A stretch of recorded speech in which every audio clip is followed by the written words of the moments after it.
Subscribe now. EU Debates.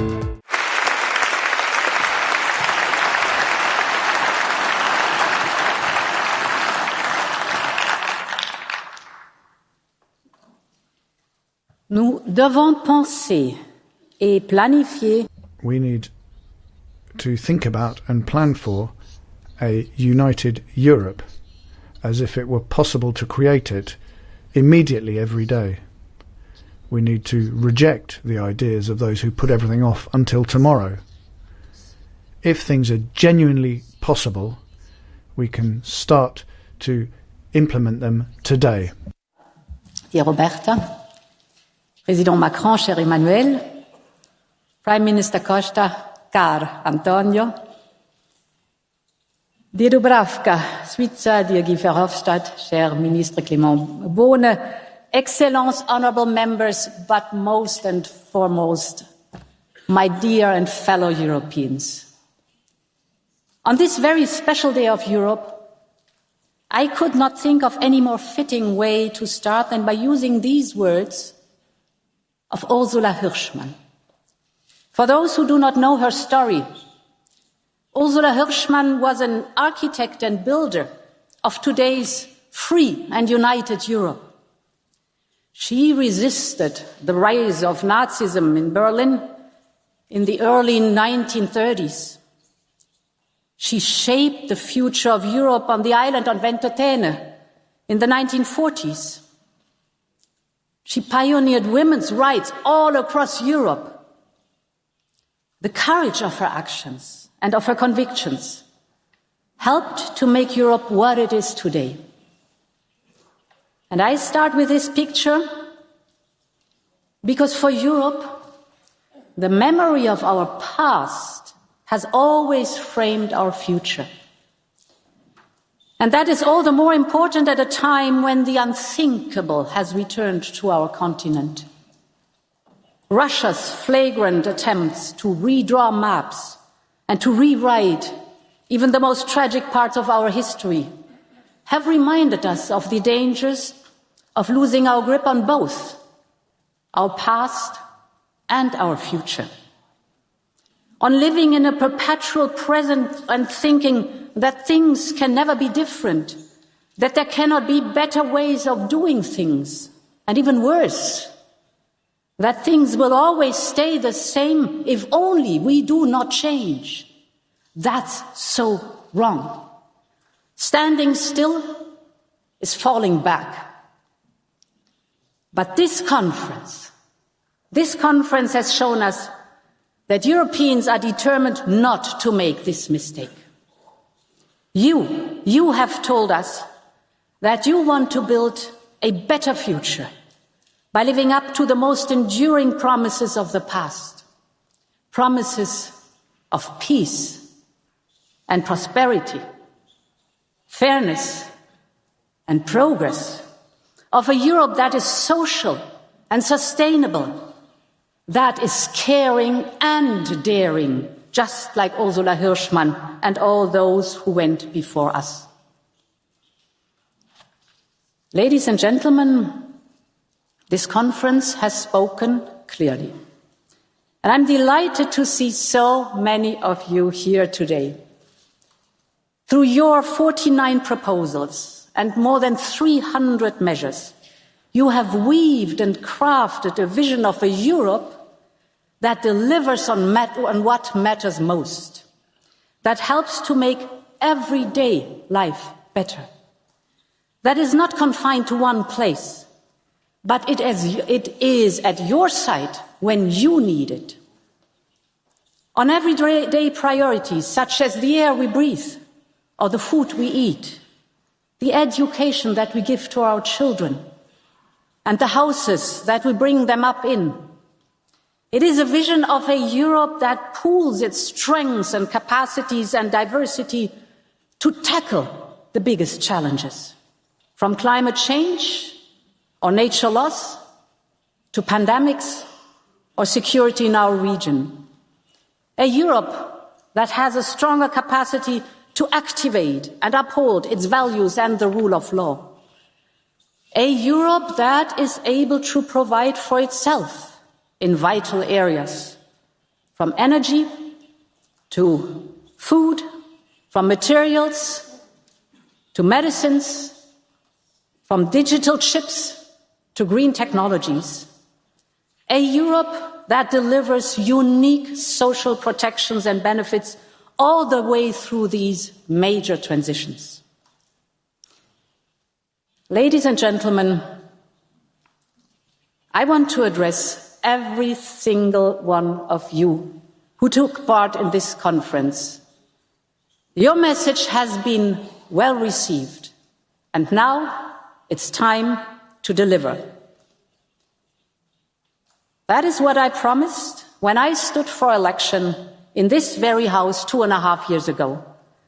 And together we have proven that we can do just that. With the powers that already exist, even amidst a pandemic or war. Whether procuring billions of vaccines for citizens across Europe and our neighborhood, or kickstarting the economy after the pandemic through Next Generation EU, whether setting an ambitious and legally binding path to climate neutrality, or setting rules of the game in the digital world, or supporting small businesses to retain their staff during the pandemic. None of this, none, would have been explicitly foreseen in the treaties. But it was possible, and we did it together, because Europeans expected their union to step up. So, next month already, we will set out what is needed to bring your proposals to life and respond the best we can. In some areas, your proposals give us a push to speed up work already ongoing. For example, on the European Green Deal, or on making society fairer. So that means accelerating negotiations on the Fit for 55 package, so that we can boost renewable energies, that we can save energy, and finally wean ourselves out of fossil fuels. It has to be. And it means ensuring that our proposal on minimum wages becomes law, so that work pays for all. In other areas, we have already started the work you have asked for.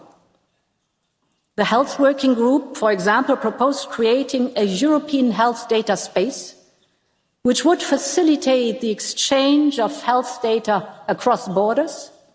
Well, my Commission delivered last week with a proposal. And in the next weeks and months, we will bring out proposals you have been asking for.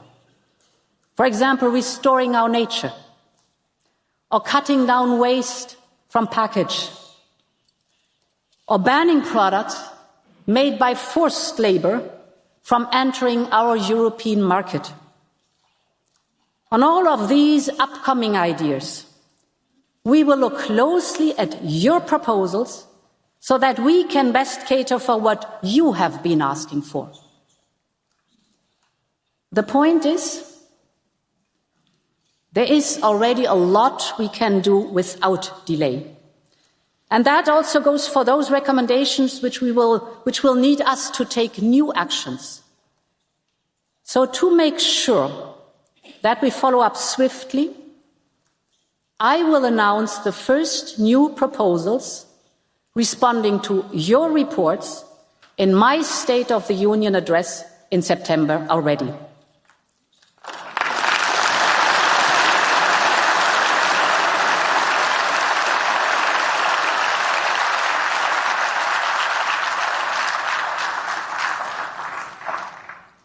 But my fellow Europeans, even beyond this, there is a need to go further.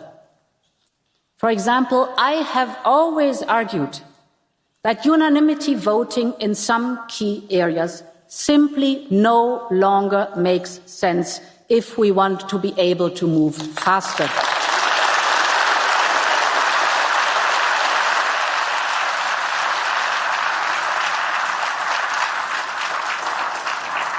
or that Europe should play a greater role, for example, in health or defence, after the experience of the last 2 years. And we need to improve the way our democracy works on a permanent basis. I want to be clear that I will always be on the side of those who want to reform the European Union to make it work better.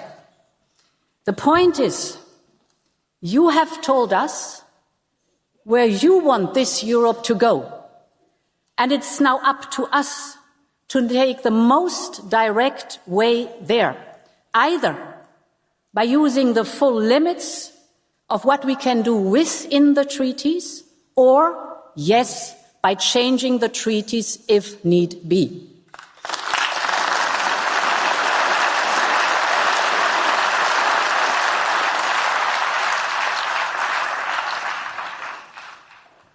Ladies and gentlemen, dear fellow Europeans,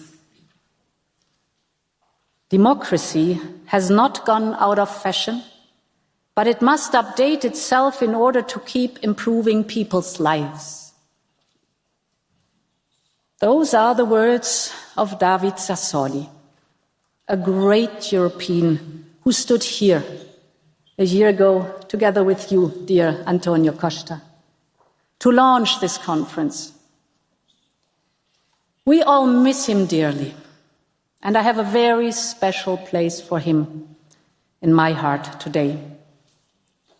And I feel pride that citizens from every corner of Europe have brought life to his vision of a vibrant and modern European democracy.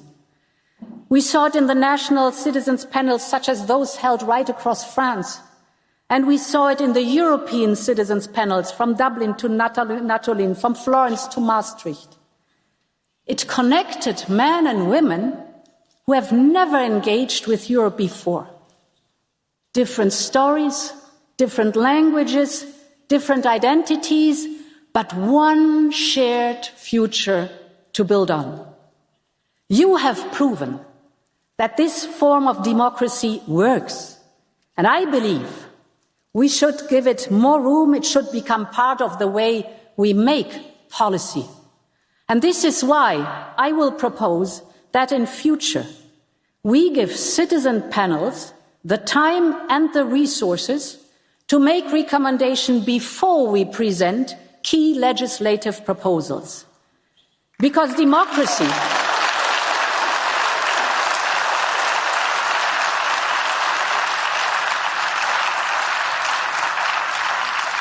Because I'm convinced that democracy does not end with elections, conferences or conventions.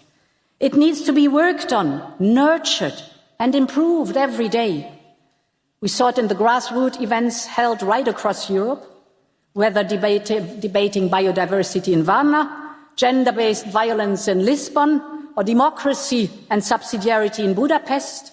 And we saw it indeed in the image of Linda, the young mother we saw her earlier this day speaking about the future in this very hemicycle, with holding her baby born halfway through the conference.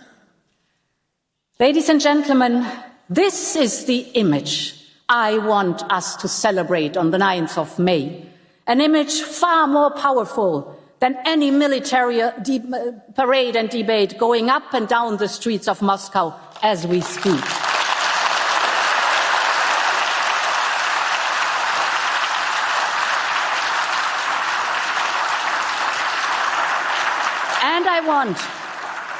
And I want this image to remind us to never ever take for granted what Europe is and what it means. Europe is a dream that always was, a dream born from tragedy. But today, that dream shines brightest, not only here in this historic place. It shines brightest in the hearts and minds of the people of Kiev and Kharkiv, of Odessa and Mariupol. It shines brightest in the courage of those families and young people bunkered down in subways and basements.